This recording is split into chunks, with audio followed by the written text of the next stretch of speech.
Buenas tardes,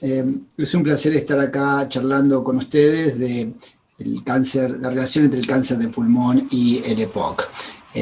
Lamentablemente esto no ha podido ser en persona, pero sé que vamos a tener la oportunidad más tarde de discutir la presentación. En resumen, en la charla voy a abarcar temas relacionados a las estadísticas de EPOC y cáncer de pulmón, cómo hay información demostrando que las dos condiciones están relacionadas y cuáles son los factores de riesgos, cuáles podrían ser los mecanismos que explican la relación entre el EPOC y el cáncer de pulmón y finalmente cuáles son las implicaciones de estas relaciones respecto al cribaje de cáncer de pulmón y el tratamiento del cáncer de pulmón. Como todos bien saben, tanto el EPOC como el cáncer de pulmón son enfermedades que tienen alta prevalencia en la población y están entre las principales causas de morbilidad y mortalidad en los fumadores. Las dos enfermedades están relacionadas con una alta tasa de mortalidad. En cáncer de pulmón esto es bien reconocido y acá, como muestra esta figura, la sobrevida de cáncer de pulmón con respecto al estadio. La mayoría de los pacientes se presentan con un estadio avanzado, 4, y con una sobrevida de menos del 15% a 5 años. Lo que quizás es menos evidente es que el EPOC tiene tasas de sobrevida que no son tan disimilares. Y para los pacientes con peor función pulmonar, con una categoría BODE 4, la sobrevida a 5 años es también baja, menor del 20%, mostrando que el impacto de estas dos enfermedades en la sobrevida de los pacientes es realmente mayor. Y la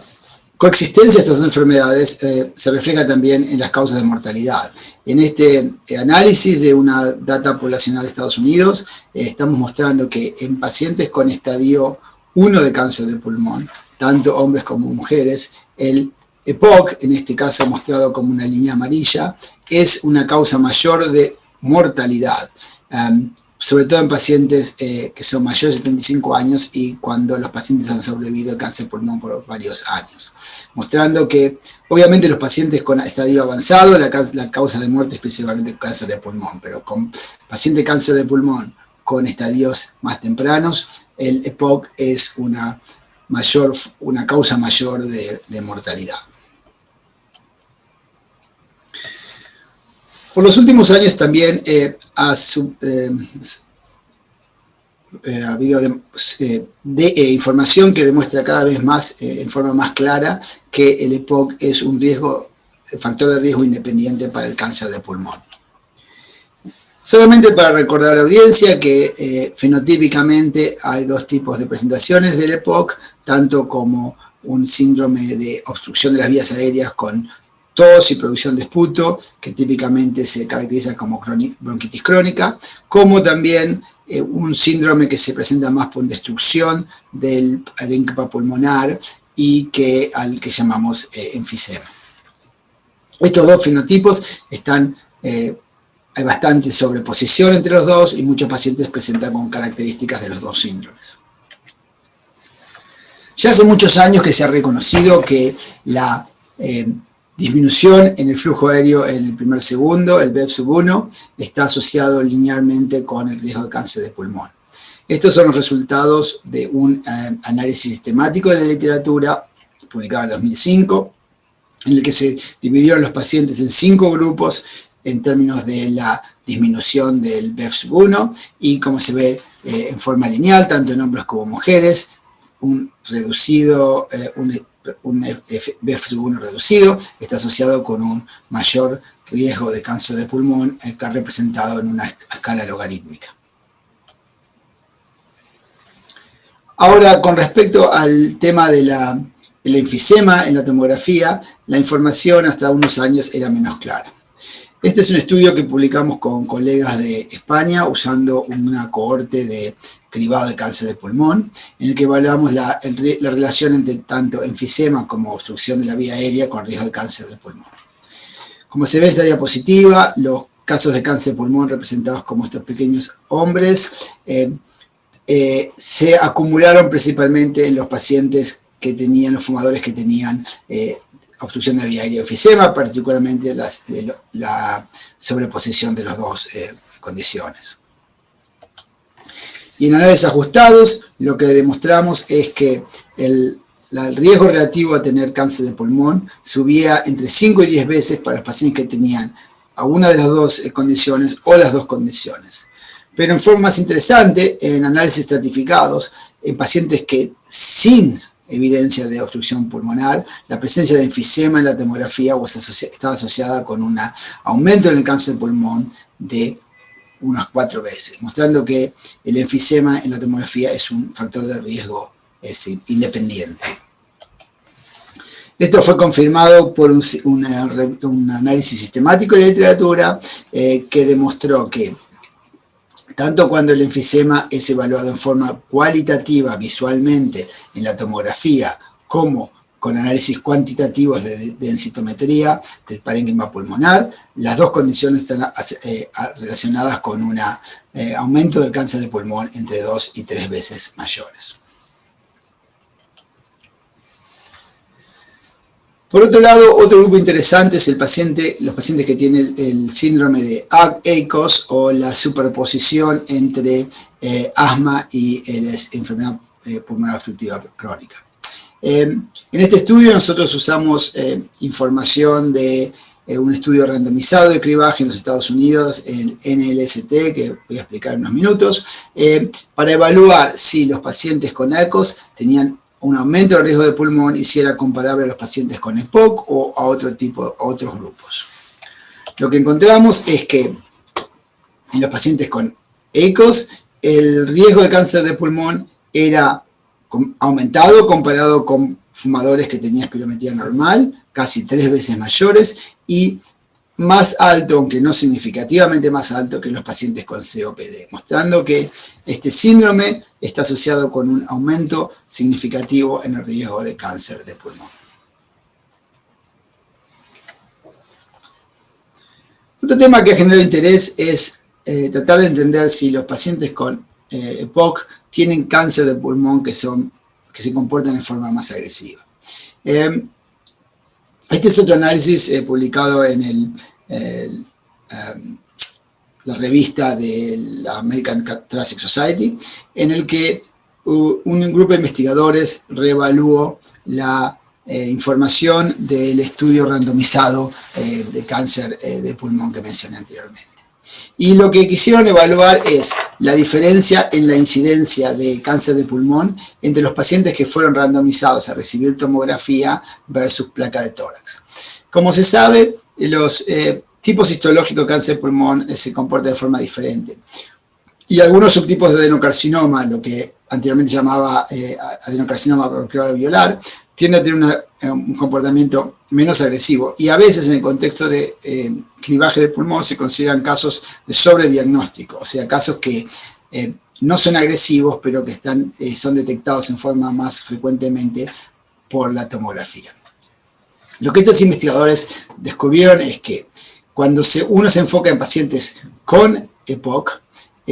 la distribución de la histología en los dos grupos, los que recibieron tomografía versus los que recibieron placa de tórax, es similar. Y no hay un exceso de adenocarcinomas bronquial-alveolares que son considerados menos benignos. Eso es diferente cuando se compara a los pacientes que no tienen EPOC, en los cuales en el brazo que recibió tomografía hay un exceso de cánceres bronquial-alveolares, sugiriendo que en el caso de EPOC, la mayoría de los tumores son realmente agresivos y se comportan diferente comparado con la población general. Entonces, ¿cuáles son los mecanismos en los que explican la asociación de las dos enfermedades? Bueno, obviamente las dos enfermedades comparten un factor de riesgo común que es el tabaquismo, la exposición al tabaco. Pero como he demostrado en los estudios anteriores, en esos análisis se ha demostrado que más allá que ajustando por la exposición de tabaco, el EPOC es un factor de riesgo independiente. Ahora, estos dos son enfermedades que tienen expresiones fenotípicas y patofisiológicas bastante diferentes. En el caso del cáncer de pulmón, hay un aumento de la apoptosis celular, hay inestabilidad genómica, expansión clonal, que llega a que haya un crecimiento del tumor autosuficiente, invasión de tejidos y generación de nuevos vasos sanguíneos. En el otro área del espectro, los pacientes con EPOC tienen disminuida la apoptosis, tienen aumentada la agregación de la matriz pulmonar, que asociada con una reparación inefectiva, una inflamación intensa y una capacidad de regeneración vascular limitada. Entonces, en este contexto, no ha sido claro cuáles, el mayor interrogante es cuáles son los mecanismos que unen las dos condiciones. Ha habido mucha investigación en esta área y la mayor conclusión de estos estudios ha sido que los dos elementos que son comunes y que unen a las dos enfermedades es la respuesta del estrés oxidativo a los carcinogénicos encontrados y a los elementos en el cigarrillo y la respuesta inflamatoria que esto genera. Y esto, cuando la inflamación y el estrés oxidativo puede llegar a daño celular que lleva a tener EPOC, pero por otro lado, las dos condiciones están asociadas a proliferación celular, que en combinación con cambios del ADN, mutaciones celulares y cambios epigenéticos, tanto en el ADN como en las histonas, llevan al cáncer de pulmón. Entonces, estos dos mecanismos están comunes en los mecanismos de las dos enfermedades y están sobreexpresados en pacientes con EPOC. ¿Cuáles son las consecuencias de la relación entre EPOC y el cáncer de pulmón en términos del clivaje del cáncer de pulmón y el tratamiento de esta condición? Como todos sabrán, hace ya más de 10 años que se han publicado los resultados de un estudio que se condujo en los Estados Unidos, evaluando los beneficios del cribado de cáncer de pulmón con tomografía de baja radiación. Este estudio, que incluyó más de 50.000 pacientes de edad entre 55 y 74 años, que tenían una exposición significativa al tabaquismo, y que podía ser en la forma de más de 30 paquetes años de fumar, y que si habían dejado de fumar lo habían hecho en menos de 15 años. En el estudio, los pacientes fueron randomizados a recibir 3 tomografías de baja radiación anuales por años consecutivos o 3 radiografías de tórax. El estudio mostró que muy claramente que después de 7 años de seguimiento, el cribado de cáncer de pulmón con la tomografía de baja radiación estaba asociado a una reducción de 20% en la mortalidad por cáncer de pulmón a nivel poblacional, y también un 7% en la sobrevida general por cualquier causa de muerte. Ahora, ¿cómo esto se aplica a los pacientes con COPD, con EPOC? Bueno, en el caso de los pacientes con EPOC hay factores que cambian el balance entre los beneficios potenciales de cribado comparado con los potenciales daños que puede producir. Por un lado, como mencioné anteriormente, los pacientes con EPOC tienen mayor riesgo del cáncer de pulmón, y los cánceres de pulmón en estos pacientes tendrían una conducta más agresiva. Estos son dos factores que tendrían que favorecer la posibilidad de hacer el cribado. Por otro lado, los pacientes con EPOC tienen mayor riesgo de complicaciones tanto por los procedimientos diagnósticos como por la cirugía para tratar el cáncer de pulmón. Y también tienen una expectativa de vida limitada, lo que puede hacer que no sobrevivan los suficientes números de años para experimentar los beneficios del cáncer de pulmón. Porque si uno diagnostica un cáncer de pulmón más tempranamente hoy, el paciente tiene que sobrevivir muchos años para haberlo desarrollado en forma clínica. Para tratar de contestar esta pregunta, hicimos un estudio en colaboración con una colega, en lo que creamos un modelo de simulación matemática en que incluimos todos esos factores que mencioné antes, las diferencias entre un paciente de POC con respecto a la agresividad del cáncer, la sobrevida, las complicaciones de tratamiento. Y cuando simulamos el tratamiento, un estudio randomizado de estos pacientes, encontramos que el cribaje de cáncer de pulmón tiene un beneficio en sobrevida que es equivalente o hasta mayor que en pacientes sin EPOC, sugiriendo que hay que considerar a los pacientes con EPOC como candidatos adecuados para el cribaje. Ahora, dado que sabemos que funciona, ¿cómo podemos optimizar qué pacientes con EPOC serían los mejores candidatos para ser sometidos a cribaje? Un grupo en España trató de evaluar y crear un índice para determinar qué pacientes con EPOC tienen mayor riesgo de cáncer de pulmón y por lo tanto tendrían que ser los candidatos para el cribaje. Usaron una cohorte para identificar cuáles son los factores de riesgos y demostraron que en esta población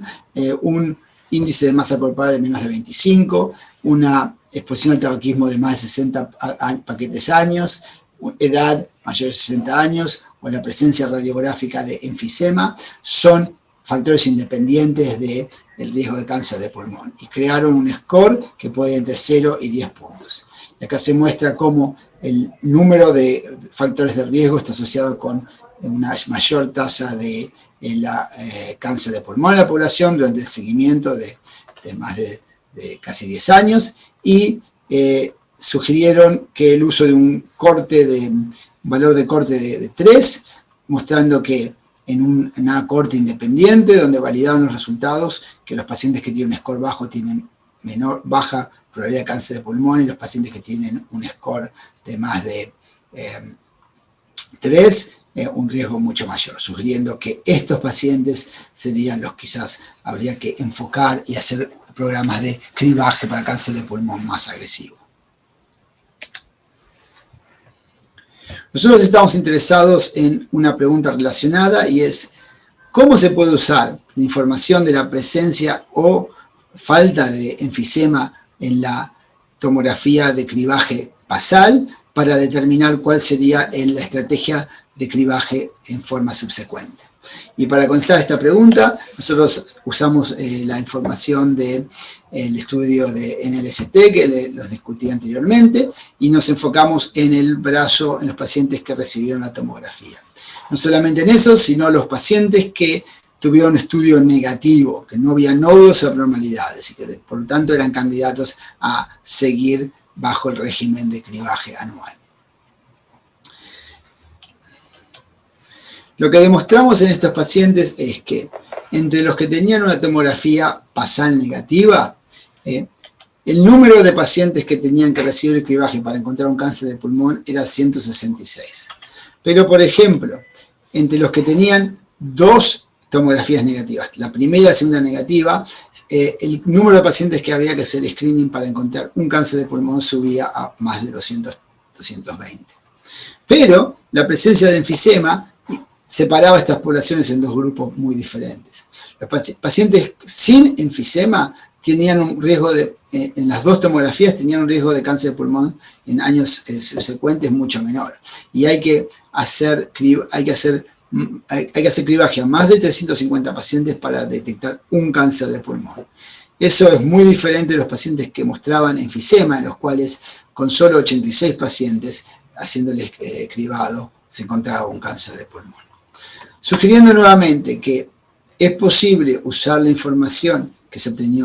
obtuvo en el estudio basal para determinar si los pacientes, por ejemplo, este grupo, quizás es suficiente hacer una tomografía cada 2 o 3 años, mientras que este grupo seguramente se tendría que ser candidatos para tomografías de seguimientos anuales. Ahora,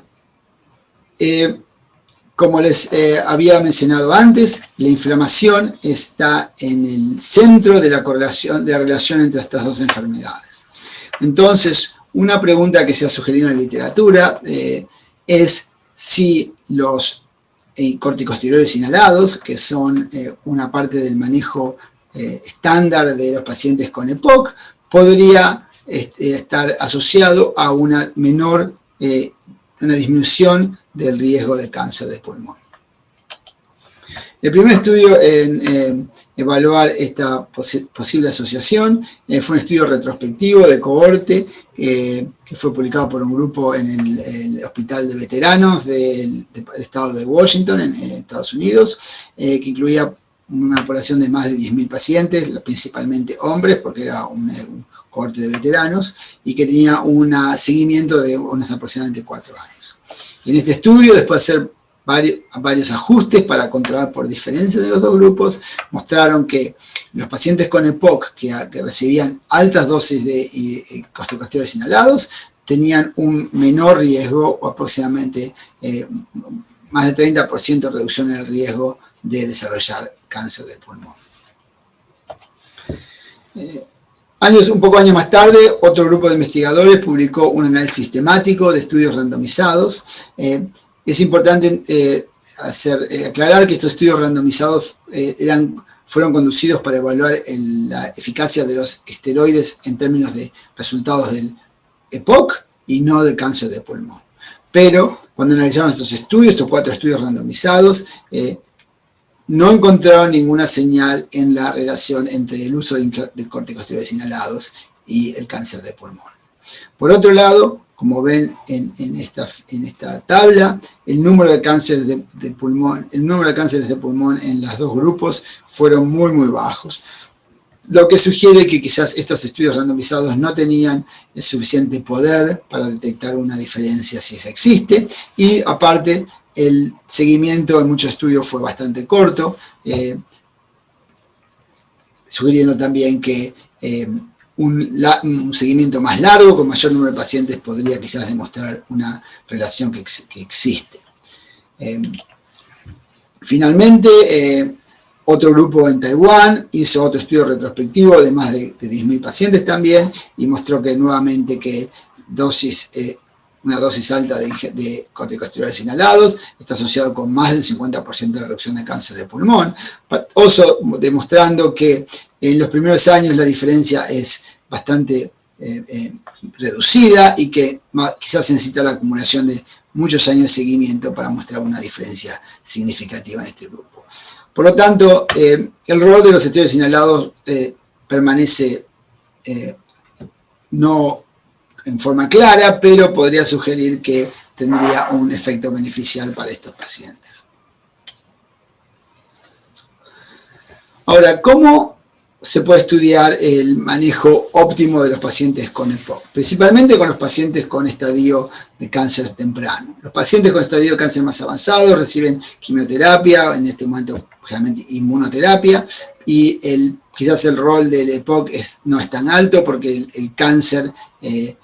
tiene una conducta muy agresiva y es el principal determinante pronóstico. Pero en pacientes con estadios más tempranos, que son candidatos para cirugía, la presencia del EPOC puede tener un impacto más importante en cuál es el tratamiento óptimo. Y como ustedes saben, en el armamentario el tratamiento del cáncer de estadio 1 y 2 de cáncer de pulmón está la cirugía y la radioterapia radiotáctica. Y en términos de cirugía hay un diferente grupo de opciones, desde una lobectomía, que es remover un lóbulo de pulmón completo, hasta una segmentectomía o una resección en cuña. El estándar para el tratamiento del cáncer de pulmón estadio 1 es la lobectomía. Y esto está basado en los resultados de un estudio que se condujo hace más de 30 años en la ciudad de Nueva York, en el Hospital Memorial, en el que pacientes con cáncer de pulmón estadio 1 fueron randomizados a recibir lobectomía o una resección limitada. Y los investigadores demostraron que los pacientes que tuvieron una resección limitada tenían menor tasa de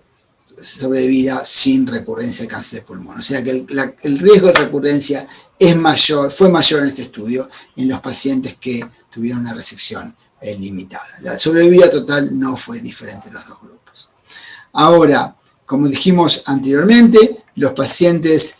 con EPOC tienen un balance diferente, ¿no? Por un lado, tienden a ser fumadores con muchos años de exposición al tabaco y como demostramos son cánceres más agresivos. Estos dos hechos favorecerían una lobectomía, dado que la alta tasa de una exposición de muchos años al tabaco está asociado también a un comportamiento y una sobrevida peor de cáncer de pulmón. Por otro lado, como dije anteriormente, los pacientes con EPOC tienden a sufrir mayores complicaciones con el tratamiento quirúrgico y mayor mortalidad perioperativa, y también tienen una sobrevida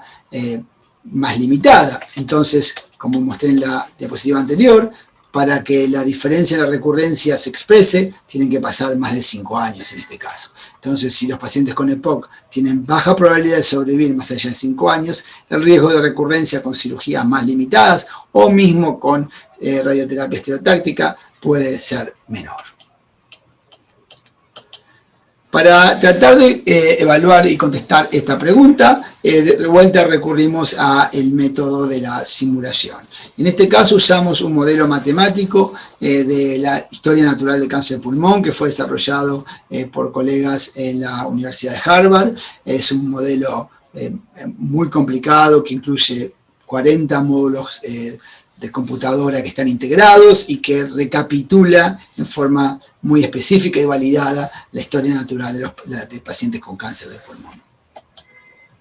Y usando este modelo lo que se puede hacer es simular estudios randomizados, por ejemplo en este caso de pacientes con EPOC, con un estadio de GOL 2, con un adenocarcinoma entre 1 y 2 centímetros, y simular lo que pasa si son randomizados a 3 tratamientos, en este caso lobectomía, resección limitada y cirugía y radioterapia estereotáctica. En este caso se pueden generar curvas de sobrevida simuladas que indicarían que para estos pacientes con un estadio, con un tumor, un adenocarcinoma entre 1 y 2 centímetros y EPOC intermedia de severidad intermedia, la lobectomía es el tratamiento preferido, mientras que los otros dos tratamientos son relativamente equivalentes. Entonces, usando estos métodos, simulamos múltiples escenarios para el tratamiento de cáncer de pulmón, entre pacientes que tenían cánceres adenocarcinomas entre 1 a 3 centímetros y cánceres escamosos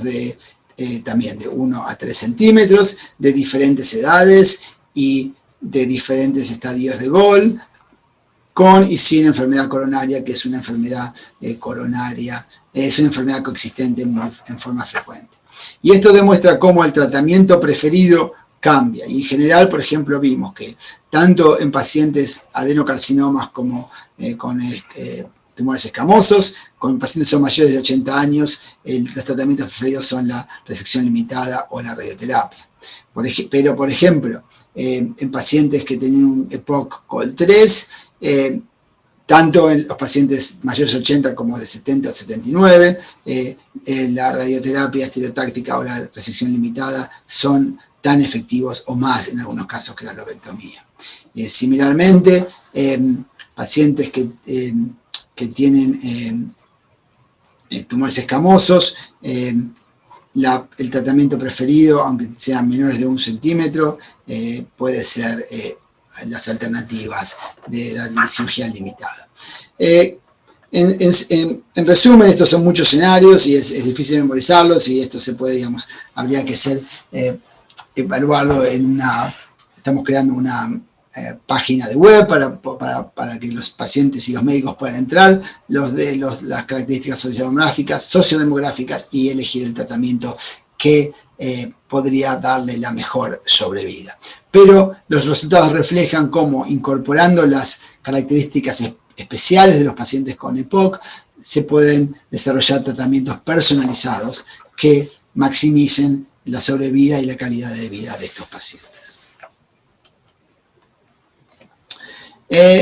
Entonces, para concluir,